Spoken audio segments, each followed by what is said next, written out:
All right, we'll stay in college football and we'll look ahead to some of tomorrow's action. Last week had all types of big matchups, including Georgia and Clemson. Turned out to be a little bit of a dud on the scoreboard, but still a well played defensive battle. And obviously, big college football playoff implications.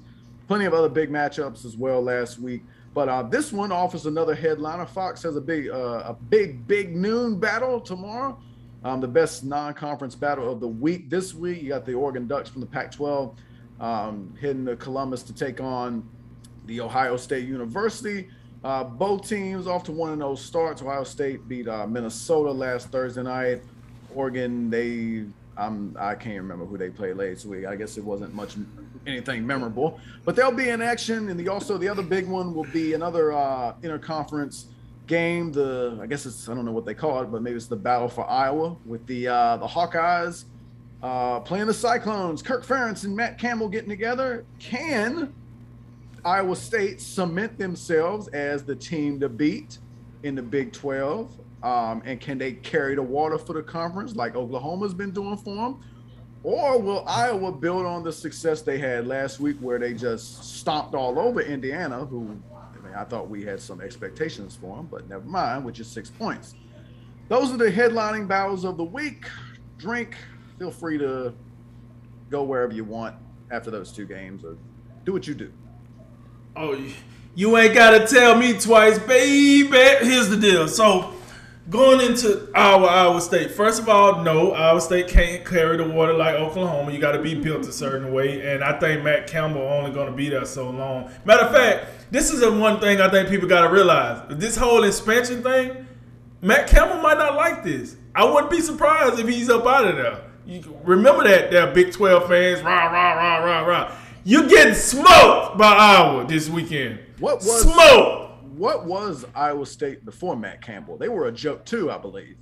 Yes, they was the equivalent of Kansas. Like, I don't remember nothing they was doing before Matt Campbell. I don't think let's be real. I think it took like years for me to even learn that they were the Cyclones. Right. Yeah, where the rest of college football about to blow right past you, there, Cyclones. When Matt Campbell is gone, so is your identity. You're out of here, folks. You that blurred out guy in the documentaries that don't want anybody to know his identity. Oh, I was there. They blur his voice. Yeah, and it was really scary. It was really scary. Like that's Iowa State when Matt Campbell leave. But to your question, Iowa gonna smoke them. They're gonna beat them by 20 plus points. Here's the deal. First of all, the Big Ten to me is a more superior conference than the Big 12. Let's just call it what it is. Secondly, Kirk Ferentz is actually throwing the ball this year, folks. He might just be more than a bar of soap this year. It might just be that he's actually got a squad, down in Iowa. And let me tell you something. I'm here for it because I've been waiting on this. Because he's been doing the bare minimum since I even knew who he was. And he keep getting contract after contract after contract. First rounder after first rounder after first rounder. And now he finally got a team where I can say, this team going to have first rounders, and they're going to look like a team with first rounders. And Kirk Ferentz is going to finally get some flowers this year. Not saying he's going to beat Oklahoma, but I am saying he'll beat Iowa State. Not Oklahoma. Not saying he won't be. He will beat Iowa State, but he will beat Iowa State. So anyway, Oregon, Ohio State.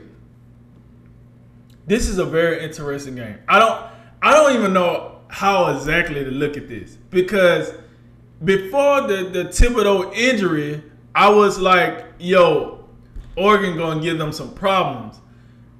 I hear that Kayvon Thibodeau might still play, but even if he plays, he won't be the best player on the field no more because I don't think he's not gonna come out there 100%. You don't just get a high ankle sprain or whatever and then come out the next week in today's college football and be the stud. Now, before he got hurt, I thought he would have been the best player on the field. That dude he is going to be the number 2 overall pick, number 1 overall pick, something like that. This kid is the real deal, folks.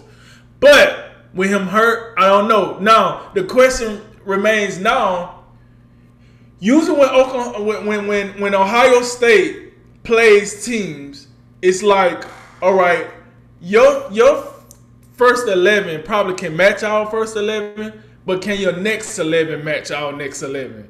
And that's usually how teams like Ohio State, Alabama, Georgia, Clemson usually, Oklahoma. That's how teams like that end up wearing teams down, because your roster 1 through 22 might match their roster, but number 23 through 128 probably ain't gonna match. And that's how they're gonna wear you down. That is the advantage Ohio State usually have over their opponents. With Oregon, it's a tad bit different. Oregon is one of the few teams that I think talent-wise, they can play with Ohio State. The problem is that last week game did some damage to Oregon that I'm not quite sure they will be able to bounce back fast enough to really like keep themselves in the game. I kind of equate this to being something similar to what Ohio State dealt with last year. They come out here, they make some mistakes, they don't be looking as crisp, because Oregon does have a way better defense than Minnesota. Let's go ahead and get that right now. They gonna play some guys on Oregon defense now. This ain't. I couldn't name one decent dude on the Minnesota defense, to be honest with you. Oregon is gonna be a few guys, and like I said, if Kayvon Thibodeau was not hurt, he would be the best player on the field for both teams when he played. That's how good he is, but he won't be. So now I'm just curious to see, can Ohio State do the same thing that they was doing against Minnesota? Is this wide receiver core just as good as people advertise? Can they break away from other like elite cornerbacks or defensive players in general and be wide open like they was against Minnesota? I'm curious to see that. Vegas got it 14 points by Ohio State, which tells me like they're like, hey dude, we hear what you're saying, but this game in the fourth quarter is going to get blown open. And I kind of agree with that when you're talking about the depth. So with that said, I'm gonna take Ohio State, but I don't think it's gonna be 14 points. I'm taking Ohio State by like 7. I do think they do enough to win the game, but I think Oregon gonna open some eyes up and say, hey man, show us some respect over here in the Pac-12. I'm gonna take. I would take, because Ohio State. Let's keep it a buck too. Their defense ain't talking about nothing past that defensive line. Those linebackers ain't. Listen, that ain't it. Those corners ain't showing me nothing either. That secondary ain't showing me nothing. So I'm gonna take this 42-35 Ohio State, and then and then I ain't even say Iowa. Yeah, Iowa winning by 20. I'm gonna take that one. I'm gonna take that one probably 35 to 17. I'm just not sold on Iowa State.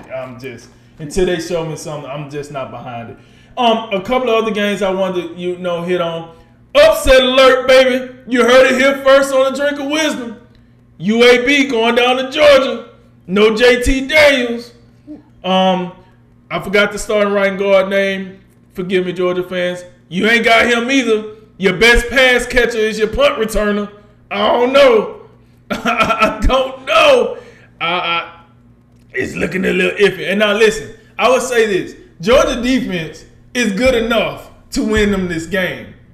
But what I think is UAB's defense is decent enough to cause turnovers to give themselves the ball and control the time of possession in this game. Upset alert. I got UAB beating Georgia in Athens. Or is it? I think it's in Athens by a field goal. I'm looking at this as another low-scoring affair. All right. But I'm going to take this probably 17-14 UAB. That's my upset alert. Another game I want to talk about, Texas and Arkansas. I think people sleeping on this one because Arkansas ain't really been doing them stinking up the joint lately. But Sam Pittman got these guys playing confident football. And they might have the best cornerback in the nation. God, I say all that and then I draw a blank on his name. but he's number one. His number is number one for Arkansas. This guy's good. He's gonna lay the boom. And the thing about Texas is this: the best part of Texas is their running back, Bijan Robinson. I do think Arkansas can clog up that line enough to slow him down, and they're gonna make the Texas quarterback play some ball. And like I just said, they got probably the number one corner coming off the board this year in Arkansas. If not, he's definitely coming off the board in the first round. And I think that can give Texas a lot of problems. I think that game will be close, but I do have Texas winning. That game strikes me as a 45-42 game because I'm not overly impressed with Texas defense, and I do think they're going to come in there sleepwalking. Arkansas going to catch them by surprise, and this game is going to be a lot better than what the experts think. And then, last but not least, let's talk about this unranked primetime ABC game, the Michigan Wolverines versus the Washington Huskies that just lost to, you said Yellowstone? Yeah, that's what I say. Yellowstone? Because it's Montana. Yeah. I guess Jim Harbaugh better win that one, huh? Do you know in national parks you can't even like do anything with none of the animals because they are protected under a certain like regulation and law? And you just lost to a team. Probably got to wear masks there too now. Why not? Michigan need to wear a mask over their whole face. I'm about tired of like Jim Harbaugh. Listen, you've been living off your laurels there, Jim Harbaugh. But if you go out here and lose to Washington, they need to fire him like during the season. I don't want to hear no, we're going to wait till the end. No, he don't win this game. He's never going to win a game that matters if he don't win this game. He got to go. I'm not even a Michigan fan. You see what it is over here. But if he loses this game, he got to go. That's bar none. He's out of here. So I think that game is intriguing just because Washington has nothing to lose here. We don't give a rip about what Washington got going on anyway. This game is all about Michigan.